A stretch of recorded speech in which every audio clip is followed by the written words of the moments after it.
enjoy nature and its silence, but there is actually a lot of talking going on that we cannot listen.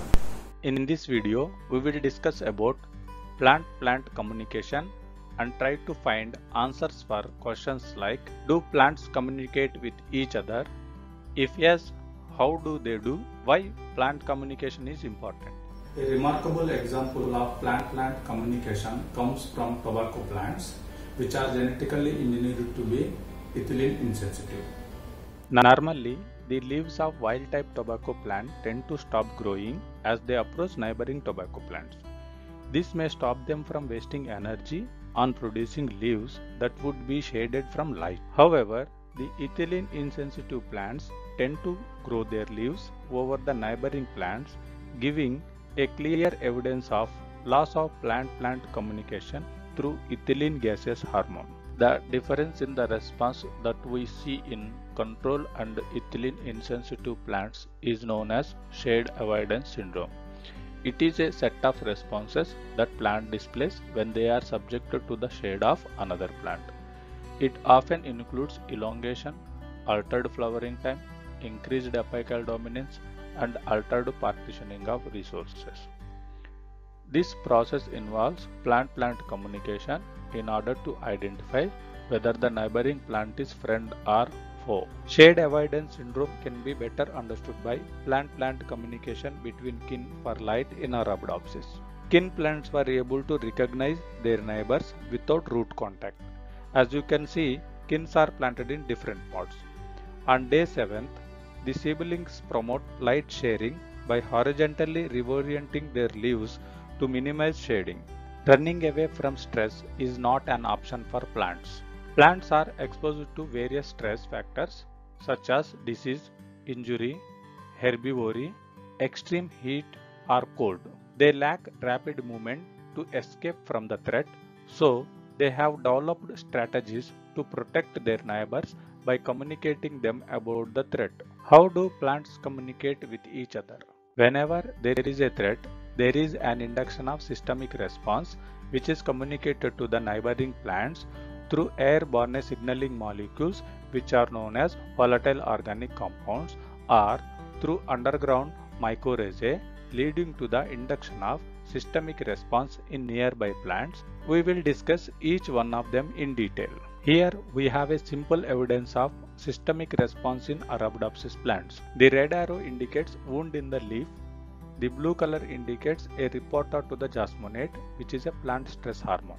The jasmonate spreads from wounded leaf to the root, leading to the induction of a systemic response. For biotic stress, the response is systemic acquired resistance.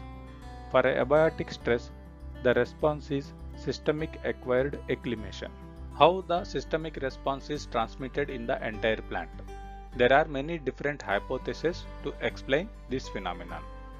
Upon perception of stress, a hydraulic wave is generated in the plant, which is sensed by mechanosensor on the plasma membrane of each plant cell.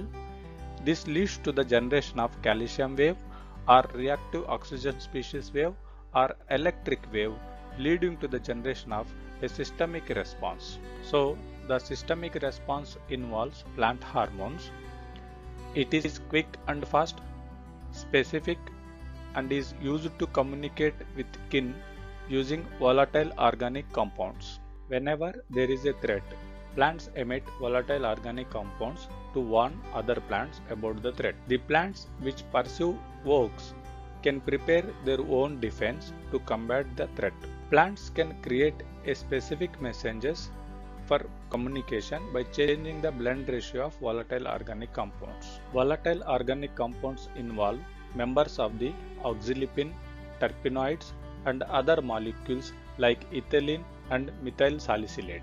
They are involved in communicating abiotic stress signals, pathogen attack, herbivore attack, induction of defense, priming against stress, and allelopathy. Now we will discuss the second way of plant-plant communication, which involves mycorrhiza. Mycorrhiza are symbiotic fungi living in association with plant roots. Mycorrhizal fungi can interconnect individual plants to form a common mycorrhizal networks. Common mycorrhizal networks can transport signals produced by plants to the neighboring plants before they are themselves attacked. At present, the nature of the signals and the degree of plant and fungal control of their delivery are unknown. Types of plant-plant communication. There are two types of plant-plant communication: intraspecies communication and interspecies communication. We have seen many examples for intraspecies plant-plant communication in this video. Now we will talk about interspecies communication. Volatile organic compounds used for communication are not species specific. The blend ratio determines the specificity of walk-mediated plant-plant communication in cone species and reducing the risk of eavesdropping by other species. Many parasitic plants have adapted mechanisms to sense the volatile organic compounds of their host plant. The best example of interspecies plant interaction between the tomato plant and its parasite dodder. The parasitic plant finds its host by tracing the volatile organic compounds emitted by tomato plant. Mysteries in plant-plant communication. Fennel, a dominant plant, slows the growth of the competitor chili plants. When these two plants are separated in two different pods in two different sealed chambers such that there is no common mycorrhizal connection or volatile organic compounds mediated communication. Still, the fennel plant could suppress the growth of the chili plant.